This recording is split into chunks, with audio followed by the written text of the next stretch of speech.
Hello, Thrivers. So it's not just about changing your diet and exercising in order to reduce inflammation so you can get healthy. It's also about movement throughout the day. That's just as important. That's the reason why sitting for long periods of time can really hurt you instead of helping you. Stay tuned while we talk about why sitting for a long time can hurt you and some tips and things that you can do to break up the day. That way you add more movement.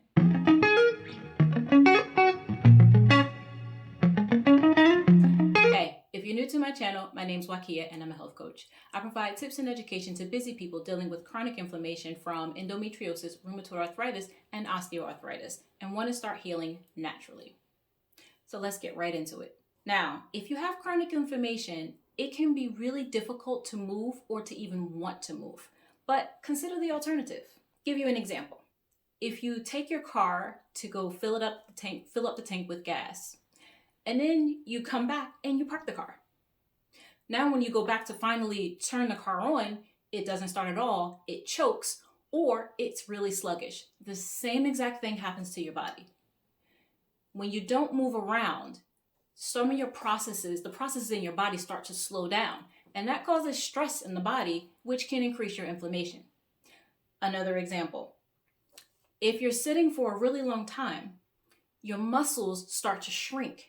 And when they start to shrink, they pull on the muscles and the joints, causing more pain. Have you ever wondered why when you go to a hospital, if you ever had to visit a loved one in a hospital, the nurses have to turn them every 2 hours? One, it's because if they lay for too long, they start getting bed sores, meaning their skin starts to break down. And then you have physical therapy that has to move their legs and their joints around if they're not mobile, because that's going to help circulation, so that their muscles don't shrink, don't atrophy. Again, same thing happens when you sit for too long.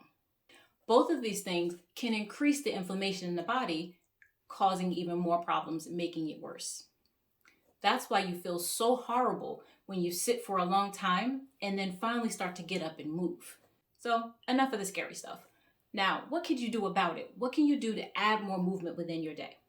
Well, number one, you can set a timer, an actual timer, for every 30 minutes to an hour. And that way, every time the alarm goes off, you get up and you stretch. Or you can stretch in your chair if you don't have time to get up in between. Or in between tasks, get up and stretch. Really quick stretches too. Doesn't have to be too much. It doesn't have to be overly crazy. 2 minutes to 5 minutes, that's all you need. Add more movement in your day. Number two, another thing that you can do is chores. When you do your chores, add a little extra movement in. Instead of just sweeping, you can sweep.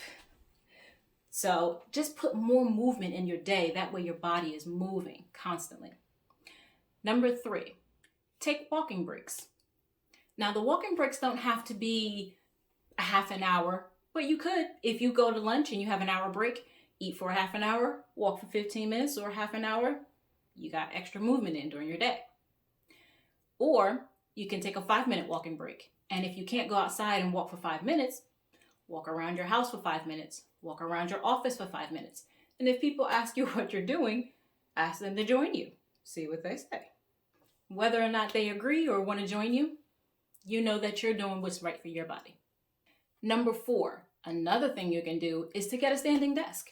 If you work from home or even if you work in an office, see if you can get a standing desk. Either a standing desk or actual convertible desk, one that literally goes from sitting to standing, or you can get a little desktop extender that helps you to stand while you're doing your work. There are so many different options that you can do. The whole point of all of this is to get moving. Try to move for at least half the day. But if that's too much to start off small. Add one movement break in, and then progress as you get more familiar and more comfortable with doing it. So if you enjoyed this video and you don't want to miss any more, don't forget to like, subscribe, comment down below, and I'll see you next time.